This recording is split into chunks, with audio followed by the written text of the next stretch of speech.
If I asked you what was the biggest naval incident of all times, I'm pretty sure most of you would answer the Titanic or Lusitania. And those would be great answers. They're both great tragedies worth remembering. But would you believe me if I told you you're not even close?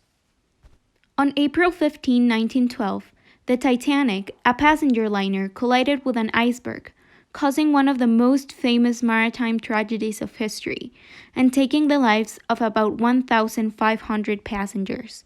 And you all know this because of James Cameron's 1997 movie Titanic, starring Kate Winslet and Leonardo DiCaprio, and telling the fictional romantic story of Jack and Rose. This movie is also known for bringing the differences between social classes during that time to light.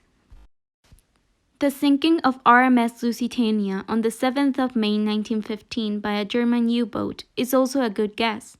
This naval tragedy took the lives of around 2,000 people. But the greatest naval incident of all times is no other than the German ocean liner Wilhelm Gustloff. If you have never heard of it before, I do not blame you, since this is one of the least known naval tragedies. This wreck also has a movie, but if you wanted to watch it, I would recommend turning on your subtitles. But anyways, back to the point. The Wilhelm Gustloff was a German ocean liner built on May 5, 1937.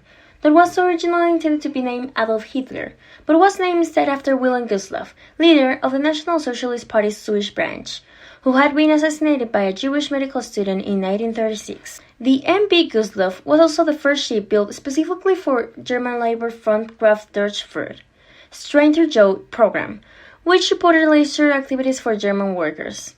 It measured 280.5 meters, about 684 feet in length, and weighed more than 25,000 tons. It went on 50 cruises transporting more than 65,000 vacationers, and helped during various campaigns of the Nazi Party.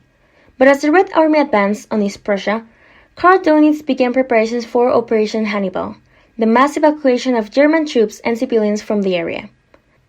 The Wilhelm Gustloff had enough space to accommodate roughly 1,900 people, including crew members. But it is estimated that the afternoon of January 30, 1945, the Wilhelm Gustloff parted carrying about 10,000 passengers, most of them being children. At the beginning of January 1945, an estimated of 2 million Germans were brought to the west for evacuation. The Gustloff was ordered to evacuate wounded soldiers, but on January 25, 1945, the ship started taking refugees on board, and by the afternoon of January 29th, the count had reached 7,956 passengers on board.